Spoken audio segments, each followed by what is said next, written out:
easy ang labada. Mula noon hanggang ngayon. All you need is pride. All you need is pride. ACS. Maulan man, no worries na amoy kulog ang damit. Charm, Fab, Con, bangong kumakabloom. Tanggal amoy kulog sa bango ng charm. Kaya gamit ko, Charm Fab Con with Bloom Fresh technology. Kills 99.9% of kulob-causing bacteria.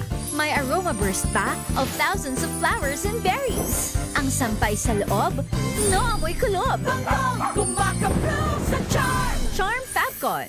ACS. Wow, ang saya. Isang barangay na labada, puro mancha pa. Goodbye, pahinga. Mommy, isang laba lang yan sa Pride Bar Blue. May powerful stain-away enzymes na malupit sa dunit mancha. At di masakit sa kamay. Isang laba lang yan. Hello, pahinga. Hello, Pride Bar Blue. ACS. Tanggaling-galing mo. Smart dishwashing paste ko. Pritong ulam na masebo, plato ng kaldero. Tanggaling for everyday. Ganyan pag smart ang dishwashing paste. May double tanggaling formula. Tanggal ang sebo, tanggal ang bakterya. Bahid para walang bahid. Linis fantastic sa metal at plastic. Number one ko to. Tanggaling-galing mo. Smart dishwashing paste. ACS. May nagbago. May arte. May budget. Akala nyo lang yon. So solid. White rose papaya. Wow, white rose. White rose papaya. Wow, white rose. White rose papaya. May glow up with a white rose papaya. White rose papaya. May puti power times 2 kasi may papaya at niacinamide. May shea butter and tea tree oil pa. Kutis sulit ang glow up. Glow up with a white rose papaya. White rose papaya. Kutis sulit ang glow up. ACS. Galalala Fabcon. Galalala Fabcon. Ang bango ng sampayan. Tara na magsayawan. Calefabcon, amoy nakaka-joyful. Tinesting. Sinuri. Siniyasan. Ang resulta? Super effective ang Shield sa pagpatay ng bakterya at virus. Shield Antibacterial Soap. Believe ang mga eksperto sa Philippine Nurses Association. At si Mami. Tiwala ako sa Shield. Shield Antibacterial Soap. Napatunayang mabisa. Ang mga nurse, tiwala. ACS. Galalala Fabcon. Galalala Fabcon. Ang bango ng sampayan. Tara na magsayawan. Calefabcon, amoy nakaka-joyful. Ito nga pala si Kuya Jobert at ako isang komedyanteng Pilipino. Ako ngayon ay nandito na sa Calgary, Alberta, syempre sa Canada, and this is my MX3 story. Let's go! Medyo nagkakaedad na ako. Gusto ko rin syempre puro organic. Nagja-jogging ako, nagba-basketball ako. Saka syempre, alagaan mo yung binigay sa'yo ng Diyos na katawan. Yun, MX3. MX3, dito ako believe. Mahalagang paalala, ang MX3 capsule ay hindi gamot at hindi dapat gamiting panggamot sa anumang uri ng sakit. Galalala Fabcon. Galalala Fabcon. Ang bango ng sampayan. Tara na magsayawan. Calefabcon, amoy nakaka-joyful. Tips para mapakinabangan ng mga lumang maong na pantalon, alamin. This portion is brought to you by ACS Manufacturing Corporation, ISO certified, maker of world-class quality Pride detergent. Ayon sa levistrauss.com, ang mga lumang maong pwedeng maging isang bag. Bukod pa riyan dahil sa kapal ng tela nito ay maganda rito na gawing isang rag o basahan. Maging extra creative at pwede ka rin makagawa rito ng isang sapatos gaya ng loafers. Para naman sa isang gadget, pwede itong maging pouch. Isa rin magandang gawin dito lalo na sa parte ng bulsa ay gawin itong pot holder. Sakto at maipapasok mo pa ang iyong kamay. Maging extra creative at pwede mo rin itong magamit bilang pang-disenyo sa inyong wall. At panghuli, para naman sa iyong baby, bakit hindi subukang gumawa ng bib gamit ang iyong napaglumaang malalambot na maong? This portion is brought to you by ACS Manufacturing Corporation, ISO certified, maker of world-class quality Pride detergent. Ngayong ika-87 taon ang kauna-unahang himpilan ng radyo sa Pilipinas ang DZRH, patuloy pa rin magbabalita, magseserbisyo at magbibigay pag-asa sa iba't ibang sulok ng bansa. 1994 nga nang inilunsad ang One Nation, One Station sa inisyatibo ni MBC Media Group Chairman Mr. Fred J. Elizalde. Naabot ang nasa 97% ng populasyon sa Pilipinas gamit ang nationwide satellite broadcast. Patunay ang 20 relay stations mula Luzon, Visayas at Mindanao sa patuloy na dedikasyon ng DZRH sa loob ng maraming dekada.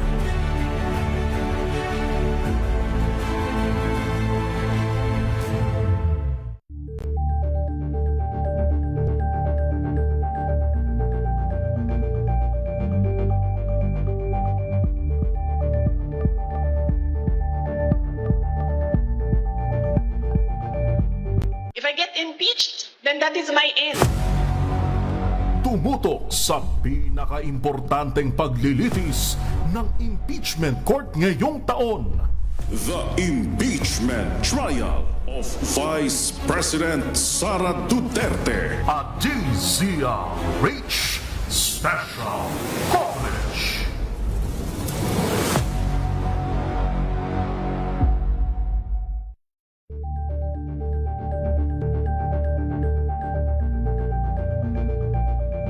Kasabay ng mga hamon at pagbabago sa paglipas ng panahon, nananatiling tapat ang DZRH sa paghahatid ng serbisyo sa publiko.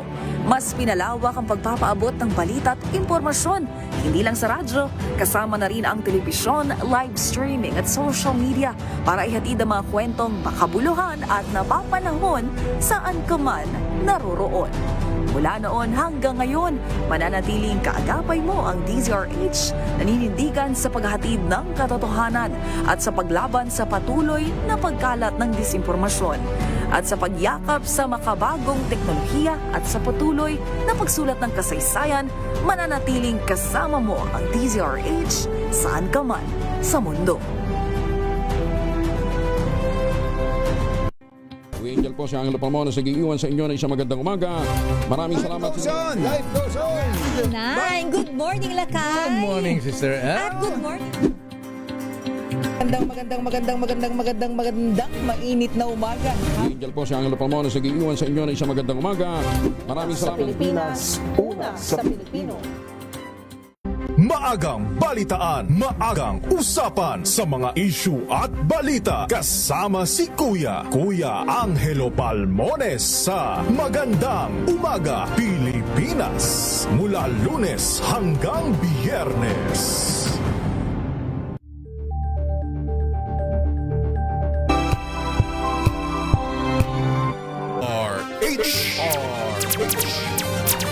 Pilipinas ang oras, alas 4:11 ng hapon. Uy! Nakapag-break ka na ba? Nakapag-relax ka na ba? Saan ka man nagtatrabaho, mapa-opisina man o work from home o mula mismo sa pwesto, sasabayan namin ang break time mo. Sasabayan namin ng mga balita at komentaryo, mga panayam ng mga taong viral ngayon. DZRH Break Time!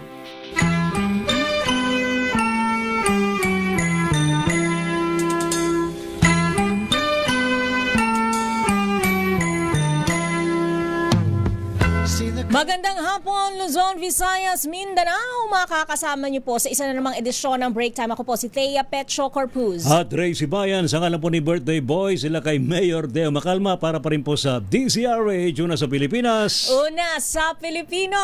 Summer breeze.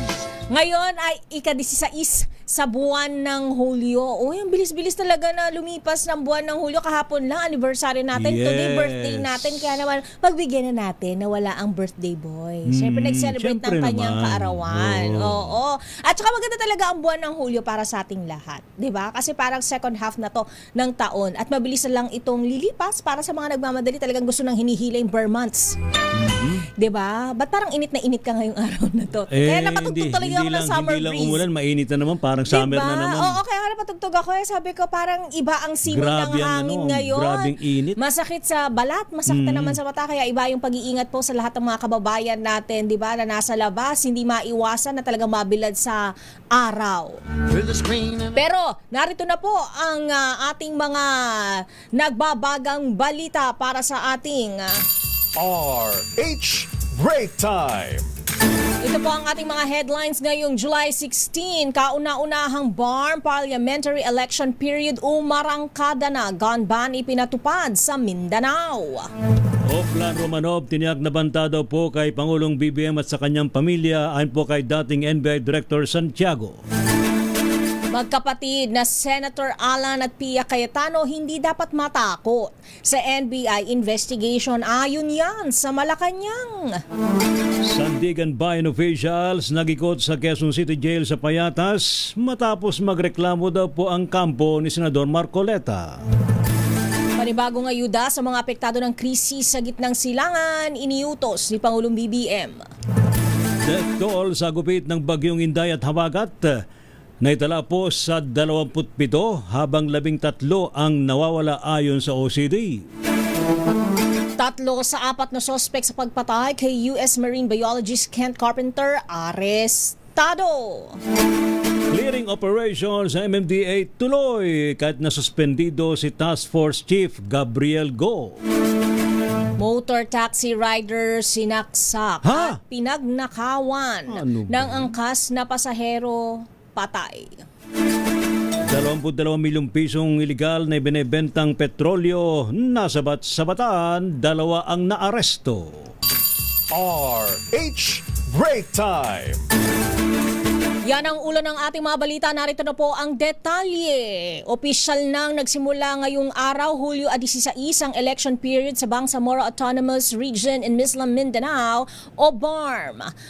Kasabay nito, agad na ipinatupad ng COMELEC ang gun ban at paglalagay ng mga checkpoint sa lahat ng 105 munisipalidad at 3 lungsod na sakop ng buong rehiyon. Ayon kay COMELEC Chairman George Garcia, layon nitong tiyaking maging mapayapa ang paghahanda sa makasaysayang kauna-unahang BARM parliamentary elections sa darating na Setyembre 14. Inanunsyo ng komisyon na tatakbo ang election period hanggang Setyembre 29 habang itinakda naman ang campaign period mula Hulyo at 30 hanggang Setyembre 12 ngayong taon. Samantala nakalatag na po ang mga checkpoints sa iba't ibang bahagi ng Bangsamoro Autonomous Region in Muslim Mindanao BARM sa pagsisimula ng election period ngayong pong araw na ito para po sa kauna-unahang parliamentary elections sa naturang rehiyon sa buwan ng Setyembre. Ayon po kay COMELEC Chairman George Garcia, ang panahon ng eleksyon ay naging epektibo alas 12:01 ng hating gabi. Sinabi ni Garcia na maigpit na ipatutupad ang gun ban sa lahat nga po ng 105 bayan at 3 lungsod ng BARM sa buong election period simula po ngayong Huwebes hanggang sa September 29, 2026.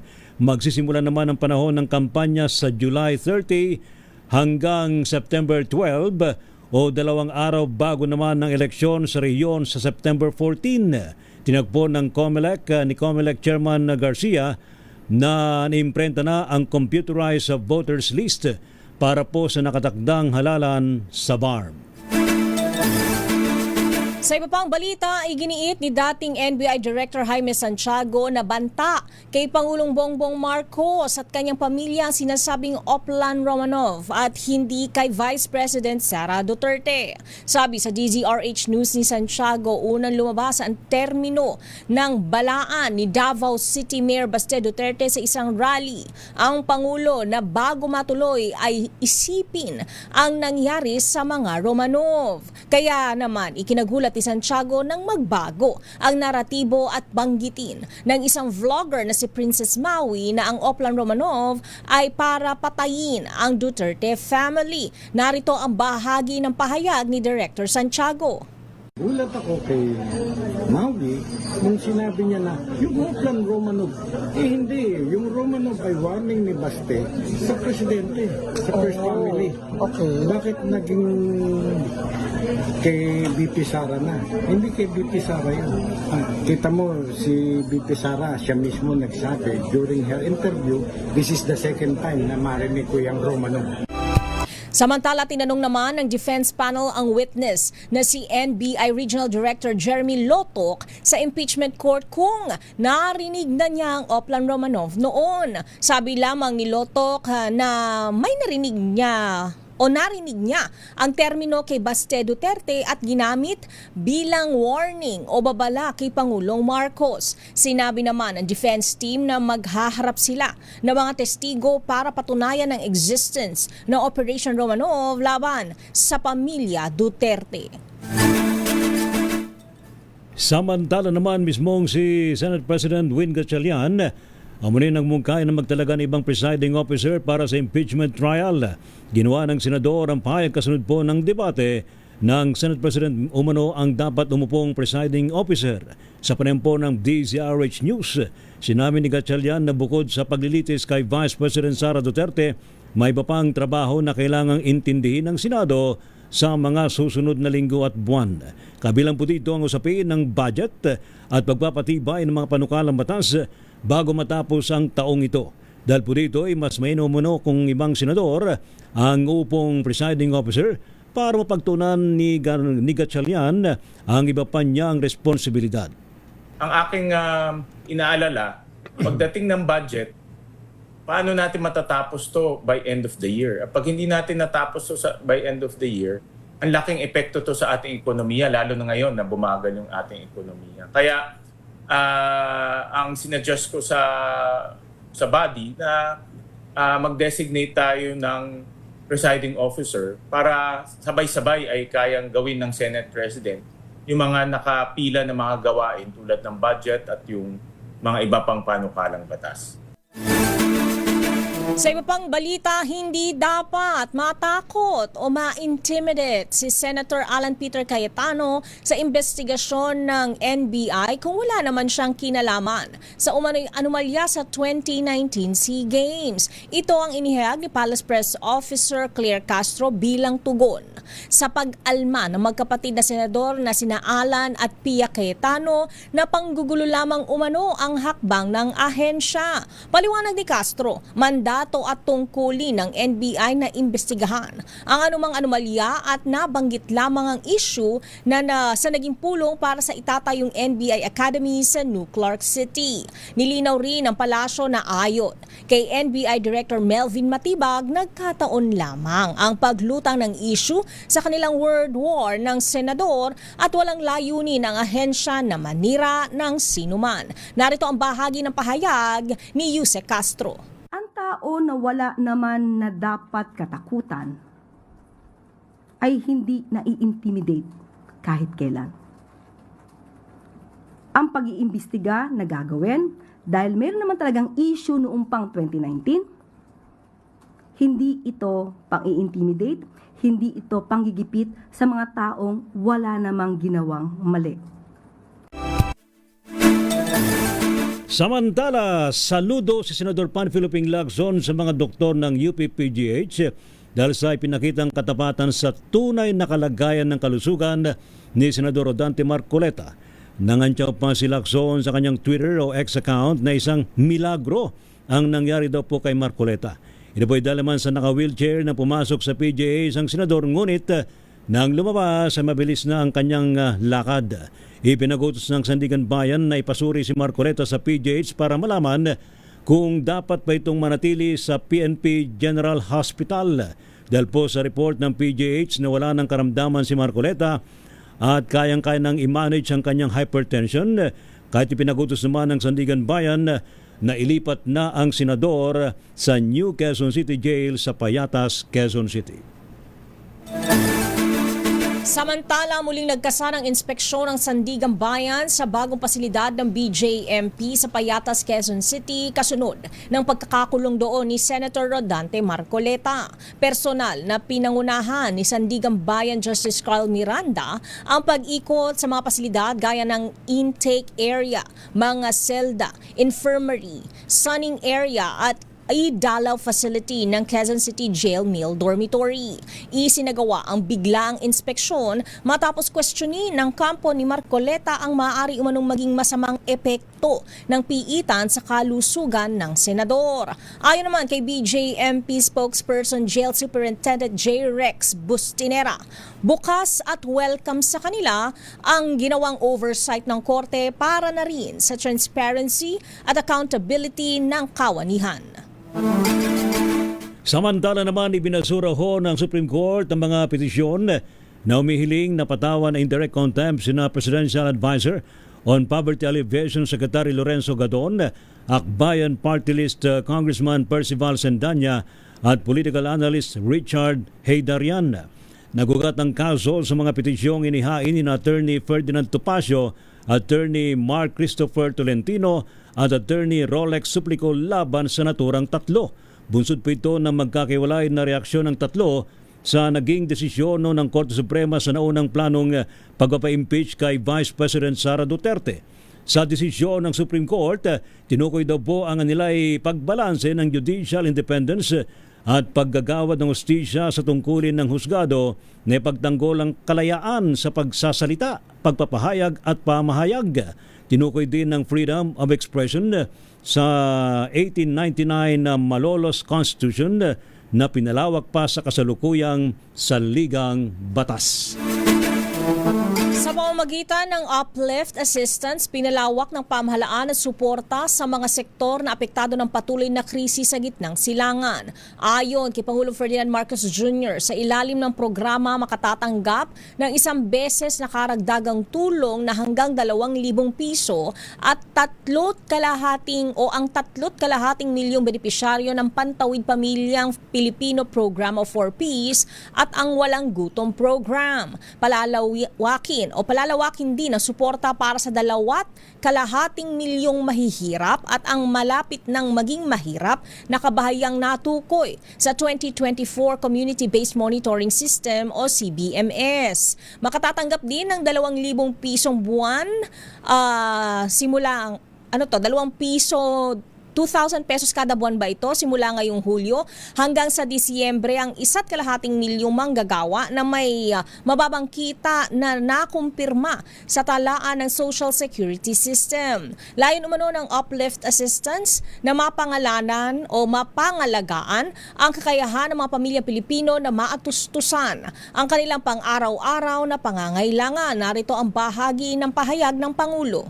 Itiyakin ng pamahalaan na maipagkaloob ang tulong na ito na mabilis, maayos at mas maginhawa para sa mga Pilipino sa pamamagitan ng digital na pamamaraan. Samantala, heto muna tayo, may magandang balita para po. Kanina magandang balita rin naman yun, di ba? Oo naman, para diba? sa mga Ayuda benepisyaryo. Yun, Pero doon sa mga middle class, when po, how much po? Sana all. Pero ito, magandang balita para sa mga magsasaka. Ito po'y matapos namang anunsyo ni Agriculture Secretary Francis Tiu Laurel ang desisyon na itaas ang halaga o buying price ng palay simula sa panahon ng anihan sa buwan ng Setyembre. Ayon po sa kalihim, mula 17 pesos, kanyang inatasan ng National Food Authority na itakda ito sa 21 pesos sa bawat kilo ang presyo ng wet palay. Sinabi ni Secretary Tiu Laurel na layunin daw po ng akbang na matulungan ang mga magsasaka na makabawi mula sa mataas na halaga ng abono, fertilizer at iba pa ang gastusin. Ang kalihim po ng DA ay chairman din ng NFA Council. Samantala, ibinagutos din po ng opisyal ang pansamantalang pagpigil sa pagpasok naman imported na bigas sa Iloilo mula sa kalagitnaan ng Setyembre hanggang sa katapusan ng Nobyembre. Layunin po na akbang na mapigilan ang pagpasok ng rice imports sa kasagsagan ng anihan. Bati naman sa pagdaya, halos kalahati daw po ng produksyon ng bigas mula sa Western Visayas ay mula sa Iloilo. Kaugnay po nito ay pinasinayaan ni Secretary Chu Laurel ang may 335 milyong pisong halaga ng rice processing facility sa bayan po ng Dumangas na may kakayanang magproseso na hanggang sa 4,800 sako ng 50 kilo ng palay araw-araw.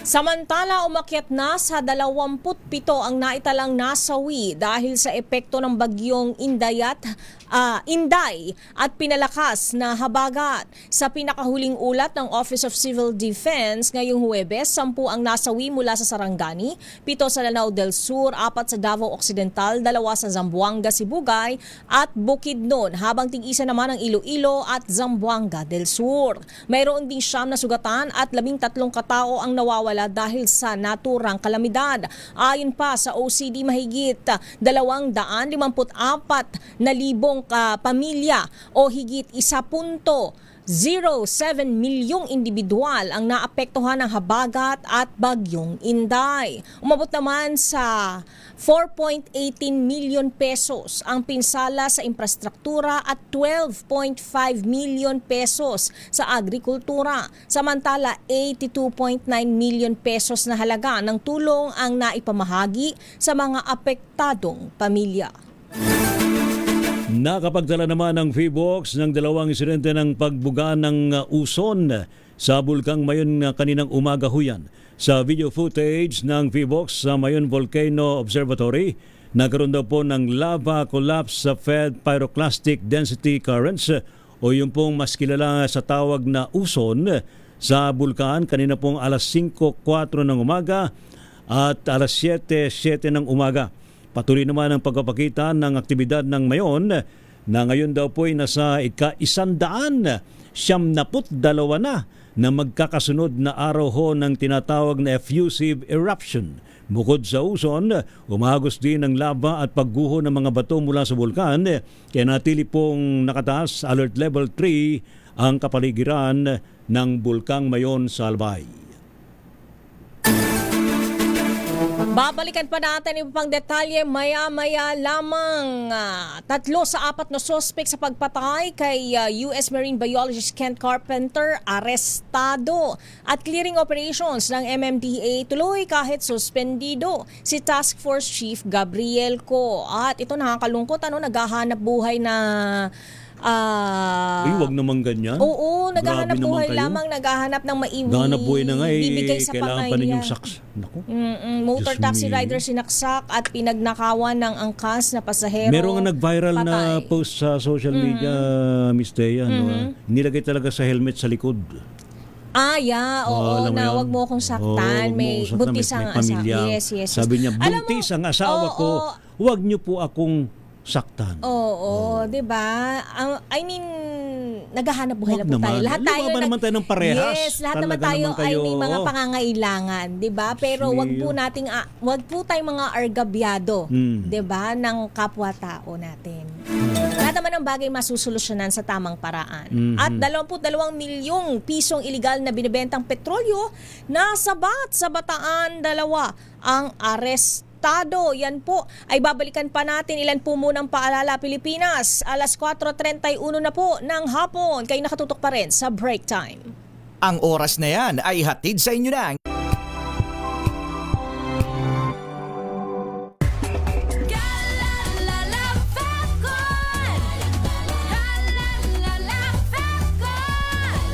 Ang bango ng sampayan, tara na magsayawan. Calefabcon, amoy nakaka-joyful. Sa puso ng kalikasan, natatangi ang prutas ng mangosteen. Ito ay nagtataglay ng antioxidant compounds na alpha, beta at gamma mangosteen. Ang MX3 capsule ay isang food supplement na gawa sa natural na mangosteen. Ito ay tested and proven to help avoid knee joint pain discomfort para iwas-iwas sa sakit with long-term supplementation 2 capsules daily. MX3 capsule, tunay, natural at original. Mahalagang paalala, ang MX3 capsule ay hindi gamot at hindi dapat gamiting panggamot sa anumang uri ng sakit.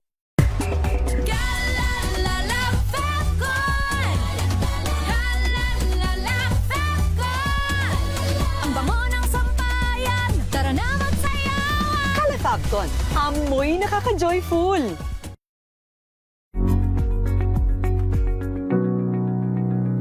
This portion is brought to you by ACS Manufacturing Corporation, ISO certified, maker of world-class quality Pride detergent. Itinuturing na pundasyon ng bawat kumpanya ang bawat manggagawa na nagpapatakbo dito. Kaya naman hindi maitatanggi, nakakambal ng isang maganda at dekalidad na serbisyo ang pangangalaga sa kapakanan ng mga empleyado. At sa usaping ito, malaki ang gampanin na iniatang sa Human Resources Department. You have to know what the employees need in order for them to really keep on, doing the job, love the job, and enjoy the job that they do. Ngunit taliwas sa nakagisnang paniniwala, lumabas sa organizational scan na isinagawa ng HR Department ng MBC Media Group noong 2024 sa pangunguna ni Ms. Ellen Fulido, Vice President for Human Resources and Admin Services, na hindi pera o mataas na sahod ang pangunahing dahilan kung bakit nananatili ang empleyado sa kanilang kumpanya. They tend to associate happiness at work with salaries. But let me tell you guys, salaries are supposed to be given to you. You receive your salaries every 15th or 30th because it's a reward for doing the job right. Lumalabas anya na mas matimbang para sa isang manggagawa ang makaramdam ng sense of belongingness, higit sa mataas na sahod. And what we found out, whatever notion about resignations being salary-based, actually that survey belied the notion. Of the more than 50%, actually 60% yata yung respondents nun, are in the average tenure of 5 to 10 years. So mga 5 to 10 years. And they said they remained in the organization because they feel like they are a family to this organization. Yung feeling that they are being taken care of by the company. Gate pa ni Fulido, maikakabit ang positibong resulta ng internal company scan sa mga maliliit ngunit mahalagang inisyatiba ng HR Department tulad na lang ng learning and recreational activities para maramdaman ng mga empleyado na pinangangalagaan sila ng kumpanya. Gayun din ang kanilang mga personal na interes. This portion is brought to you by ACS Manufacturing Corporation, ISO certified, maker of world-class quality Pride detergent.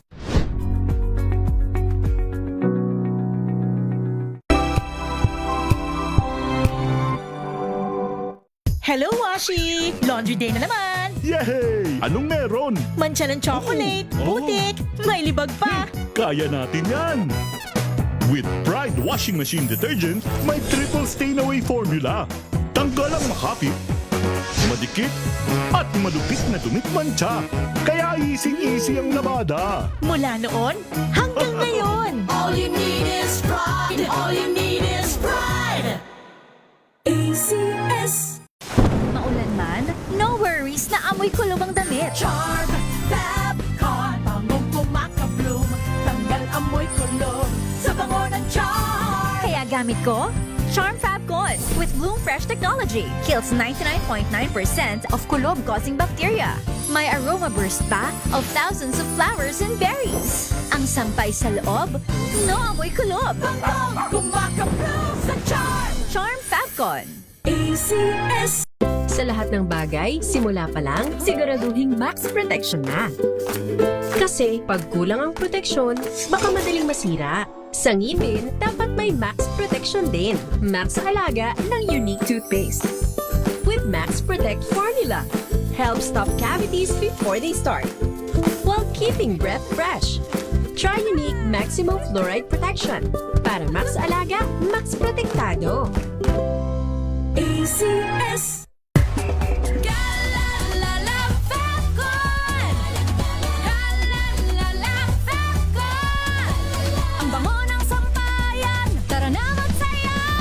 Fabcon. Amoy nakaka-joyful!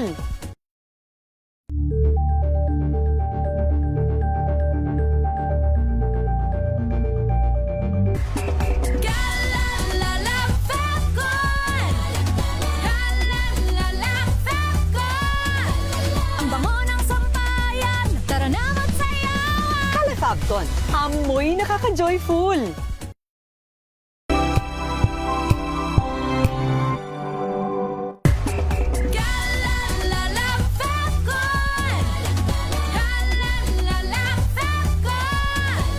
Ang bango ng sampayan, tara na magsayawan. Calafabcon. Amoy nakaka-joyful.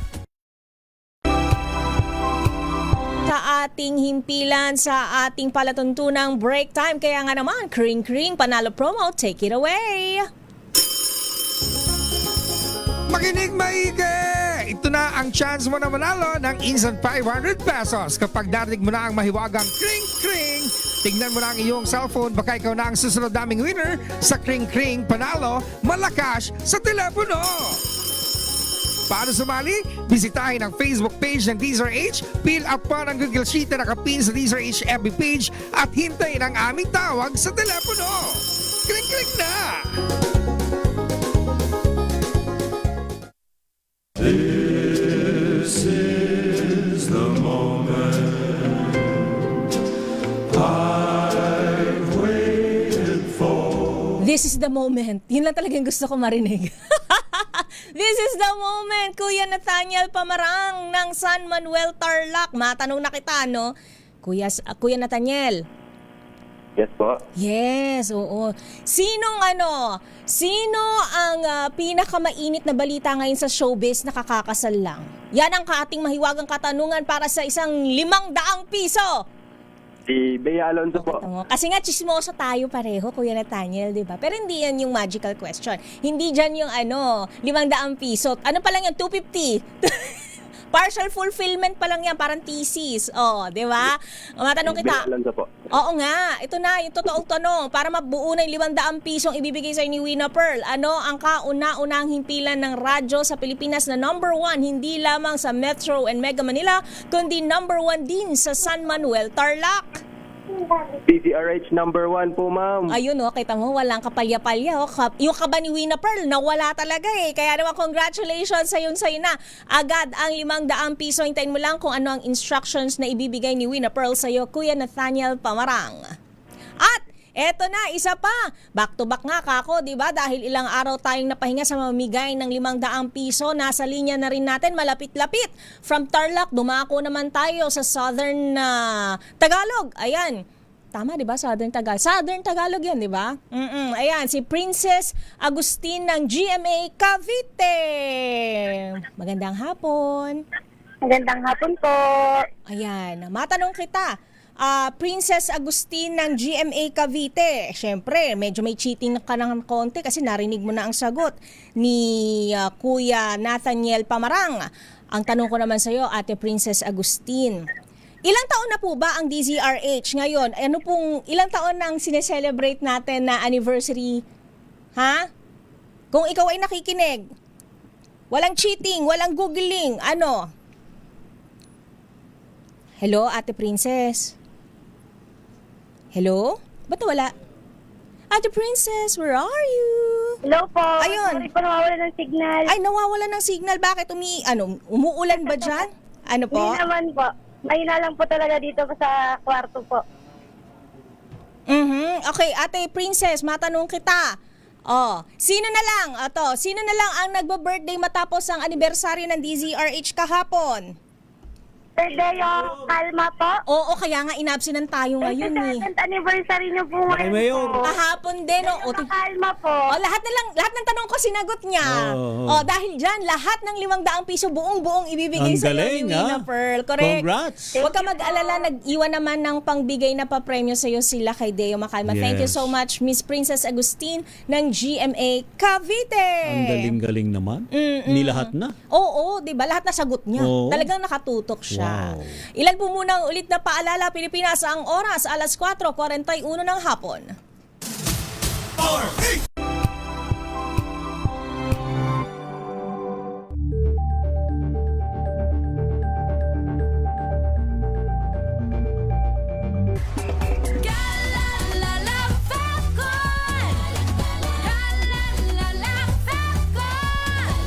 Ang bango ng sampayan, tara na magsayawan. Calafabcon. Amoy nakaka-joyful.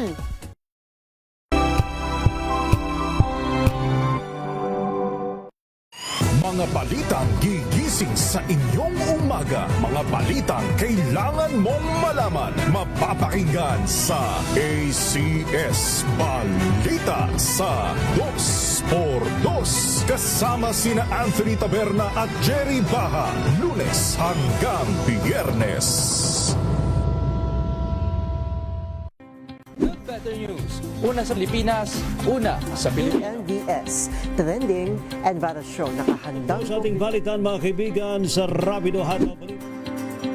Public Service Hour. Siyempre pa, una sa Pilipinas. Una Ayan ang kabuuan natin palatuntunan ng break time.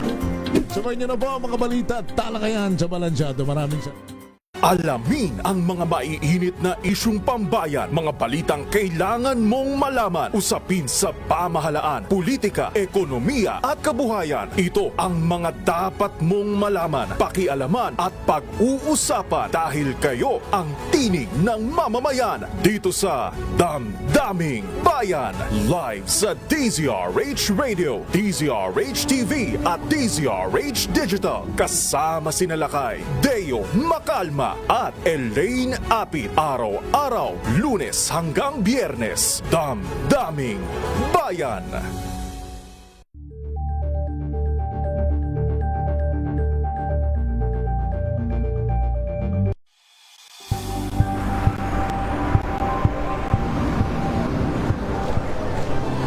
Ating mga eksperto dito lang sa Expert Opinion. Ito ang The Better News. TNVS, Trending and Viral Show. Kwento, iba't ibang anggulo. Dito sa Point. Bawat pananagutan ating tatalakayin dito sa Hoy. Bawal yan. Pilipino, dito lang sa DZRH. Mass support, entertainment and lifestyle. Ito ang MBC TV Network News. Una sa Pilipinas, una sa Pilipino. Samahan po ako hanggang 7:30 ng gabi. DZRH Usapang Liga. Magandang gabi Pilipinas, Metro and Mega Manila na extension sa DZRH at RHT. Naray si Bayan. At Kisas Hubs. Para sa DZRH, una sa Pilipinas. Una sa Pilipino. Tumunog na ang gantingan para sa kalikasan. Ang itinanghal bilang Best AM Radio Program Host ay si Cesar Chavez para sa special on Saturday ng DZRH.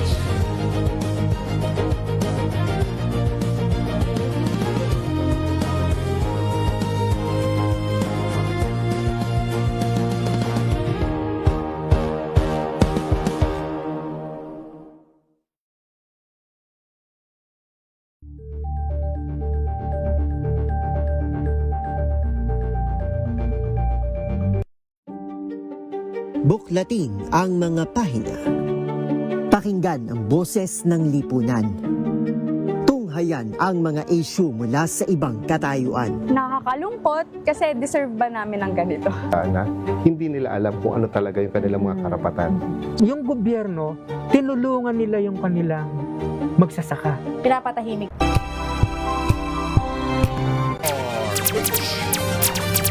Pilipinas ang oras, alas 4:45 ng hapon.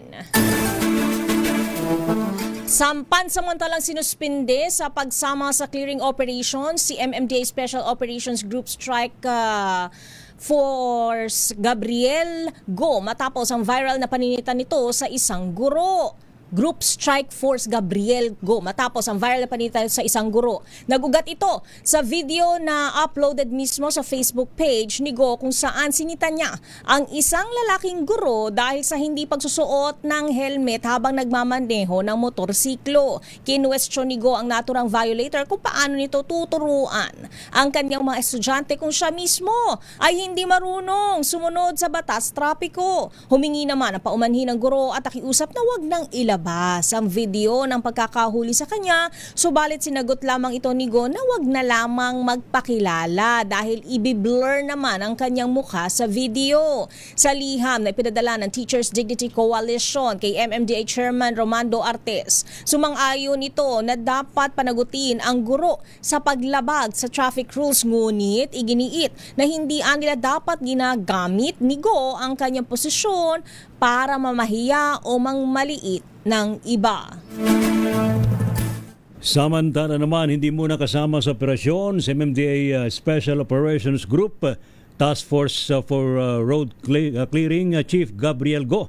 Kasunod po ito ng naipost na video ng pagsita sa isang gurong na huling nagmumotorsiklo nang walang suot na helmet. Sa panempo ng programang 2x2 sa DZRH, sinabi ni MMDA General Manager Nicolas Torre III, ito'y para bigyan ng pagkakataon si Go na makapagpaliwanag kaugnay po ng naturang insidente.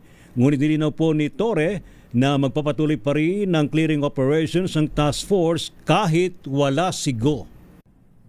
Sa ngayon, si Gab ay binigyan na natin ng order to explain kahapon at pagkatapos ay hold in abeyance muna ang kanyang mga operations. Pero linawin ko hindi titigil yung SCOG. Hindi titigil yung SCOG. Yung special group namin, yung special operations group namin, hindi yung titigil sa kanilang trabaho. Si Gab lang muna ay pinastep back namin para magkaroon ng to give way sa patas at impartial investigation and also to give him time to also prepare his answer against the allegations leveled against him. Standby sa ating mga report, standby Miss Leth, standby Raymond Dadpaas.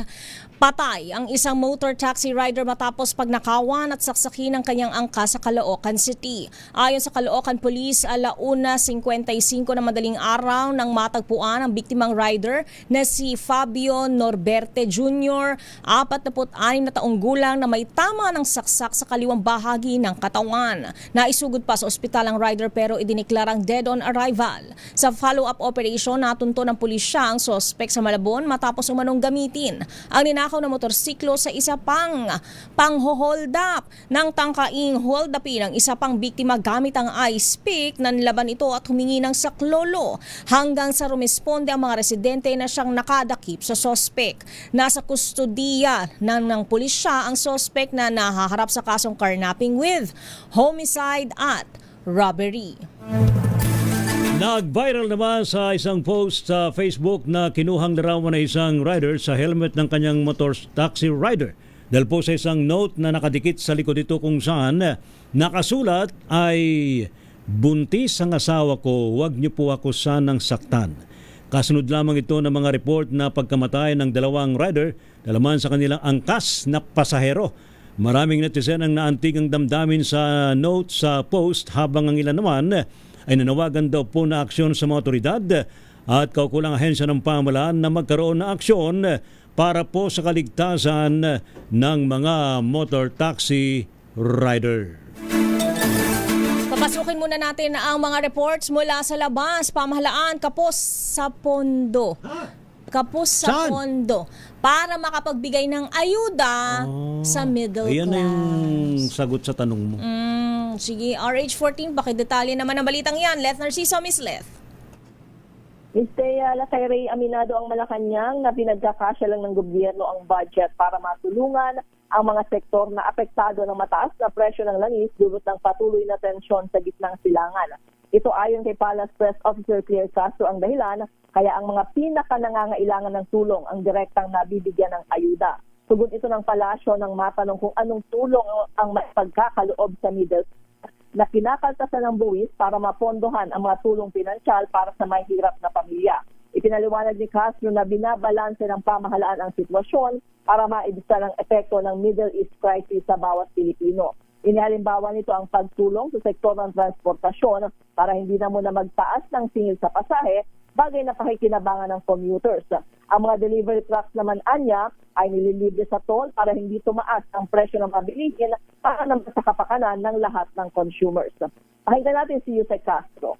Alam natin na lahat naman tayo ay nakakaranas ng epekto ng krisis sa Middle East. Pero tandaan po natin, ang budget ng gobyerno binibigay, binabalanse sa mga dapat na mabigyan agad ng ayuda. Hindi problema kung napakarami siguro nating budget. Pero ang budget ngayon, talagang pinagkakasya ng gobyerno. Lahat ginagawa, especially doon sa mas nangangailangan ng tulong. Kanina ay inanunsyo ni Pangulong Marcos ang panibagong ayuda para sa mahihirap na pamilya at low-income families kasunod ng muling paghirit ng presyo ng langis. Ito si Let Narciso para sa DZRH, una sa Pilipinas, una sa Pilipino. Thank you, Let. Samantala, bilang daw po ng trial days, hindi pa tiyak na mababawasan sa pag-atras ng prosekusyon sa ilan nilang testigo. Ating alamin sa report ni RH28, Lakay Raymond at Paz. Lakay Raymond. Ray, wala pang katiyakan na mababawasan ang bilang ng trial days ng impeachment trial kahit inatras na ng prosecution ng ilan nilang testigo sa Article 1 ng impeachment complaint. Ayon kay Attorney Reginald Tunggol na siyang spokesperson ng impeachment court, anumang araw na natipid sa Article 1 ay maaaring magamit sa pagpresenta sa iba pang testigo sa iba pang articles. Sabi ni Tunggol, diskarte ng prosecution at defense ang pagbabawas ng testigo dahil nangyayari din naman ito sa normal na pagdinig sa korte kapag sa paniwala ng isang panig na nailatag na nila na maayos ang kanilang argumento. Inanunsyo ng prosecution na si NBA Director Melvin Matibag ang kanilang huling testigo sa Article 1. Ito ang pagbabanta ni VP Sara Duterte sa buhay ni Pangulong Bongbong Marcos, First Lady Liza at dating Speaker Martin Romualdez. Susunod na article ay ang Article 1 tungkol sa mga anomalya o manong paggamit ni VP Sara sa kanyang confidential at intelligence funds. Una nito ay 62 trial days ang hiniling ng prosecution habang 30 days naman sa panig ng depensa. Ito si RH28, Raymond at Paz para sa DZRH, una sa Pilipinas, una sa Pilipino. Maraming salamat Lakay Raymond. Samantala, House Prosecution Team ayaw nang abalahin si Pangulong BBM sa issue ng tax records. Ida tayo mong balitang yan, RH12, Milky Riganan. Manang Milky? Kaya at Lakay, Ray, hindi na abalahin pa ng prosecution si Pangulong Bongbong Marcos sa issue ng tax records ni Vice President Sara Duterte. Ang kay House Prosecutor Joel Chua, hanggat maaari ay ayaw na nilang istorbohin pa ang Pangulo sa dami ng kanyang ginagawa. Sabi ni Chua, i-explore nila ang ibang option para patunayan ang alegasyon ng questionableng yaman ng mag-asawang Vice President Sara Duterte at Attorney Manasseh Scarpio. Sa ilalim kasi ng batas, kailangan ng authorization para sa release ng tax records ay magmumula sa Pangulo. Narito si House Prosecutor Joel Chua. Hanggat maaari, siyempre ayaw naman natin na guluhin pa ang ating executive pagdating dito dahil marami rin namang ginagawa ang ating Pangulo at kung may iba pang option, may iba pa kaming mga pupwedeng gawin, yun muna ang i-explore namin. Samantala, sa July 22, sisimula na ng House Prosecution Panel ang pagtalakay naman sa Article 1 o confidential funds. Ayon kay House Prosecution Private Lawyer, Attorney Lorna Kapunan, sa pagpresenta sa Article 1, tiyak na lalabas na naman ang mga pangalang Mary Grace Piatos, Kokoy Villamin, Milky Sequoia at iba pa. Pabirong sinabi pa ni Attorney Kapunan, marami na siyang nakaing ensaymada at mga cheese roll at baka daw tumaba na lahat ng mga miyembro ng prosecution pero hindi pa rin nahanap sina Mary Grace Piatos at mga kasamahan nito. Narito si Attorney Lorna Kapunan. Sa dami naman kinain kong ensaymada at saka cheese rolls sa lahat ng Mary Grace outlets na yan, wala daw silang kilalang Mary Grace Piatos. So, tignan natin. Baka biglang lumabas. Pero, tama na yung ensaymada at saka cheese rolls. Tumataba na kami dito sa prosecution. But wala talaga siya sa mga restaurant na yan. Sa dami naman kinain Nakakagutom naman yun. Tatanungin ko nga sana kung sila bang official caterer ng prosecution. Oo, mukhang hindi eh. Hindi ba? Pinasikat itong Mary Grace Piatos nung panahon ng Quadcom at pagdinig ng House Committee on Good Government and Public Accountability. Pero sa pagtalakay sa Article of Impeachment 1 sa Martes, ay tiyak daw na lalabas ang mga pangalang ito. Kaya sabi ni Atty. Kapunan ay wala naman daw ito talaga sa mga listahan na verify na nila at ito ay nag-exist sa pamagitan lamang daw ng mga ensaymada at cheese roll. Sige, salamat Marin Mills. Pagka ganitong break time, tapos makakanin ka ensaymada at cheese roll, parang gusto mong magkape. Sarap magkape. Oo. Na may ensaymada. Hindi naka-react agad si Thea pa. Nagutom ka agad. Na ano ako dun na-distract na agad Pumalamang sikmura namin. Oo. Parang napalunok ka. Parang Oo, naglaway Saymada and Sistro. Correct. Magandang hapon sa inyong dalawa. Thank you. Triguna nagulat para sa DZRH. Una sa Pilipinas, una sa Pilipino. Thank you, Milky. Samantala, umano'y tila bantang contempt ni Senador Pia Cayetano, nakakatakot bilang testigo. Ganun. Ating alamin sa report, ito daw ay galing kay NBI Chief Matibag. Ating alamin sa report ni RH15, Giselle Ricafort. Miss Giselle. Nakairay nakakatakot para kay National Bureau of Investigation Director Attorney Melvin Matibag yung anyay tila banta ni Senator Judge Pia Cayetano na ipakontempt siya ng impeachment court. Ayon kay Matibag, hindi niya alam kung saan ang gagaling ang pahayag ni Cayetano na possibly contemptible yung kanyang aksyon. Ito'y matapos ang anunsyo ng direktor na iimbestigahan ng Bureau ang umano'y anomalya sa konstruksyon ng New Clark City Sports Complex para sa 2019 SEA Games. Iginiit ni Matibag na hindi naman pananakot o intimidasyon yung inilunsad niyang investigasyon. Unang-unaan niya, wala siyang ginagawang paglabag at hindi naman siyang akusado sa paglilitis kundi isang witness. Nagkahanda raw si Matibag na sagutin lahat ng itatanong sa kanya ng mga senator judge. Nanindigan ng NBI Director na mandato nilang silipin yung umano'y halos 10 bilyong piso na unliquidated fund ng sports complex matapos may lumutang na mga ebidensya o dokumento. Pakinggan natin sa NBI Director Attorney Melvin Matibag. Mas nakakatakot nga po para sa aking testigo dahil parang may pagbabanta na nga ng contempt sa atin. Pero again, ulitin ko, tayo po ay kinuha based on the pre-trial order na testigo para sa prosecution at sa depensa. Ano ibig sabihin mo nito?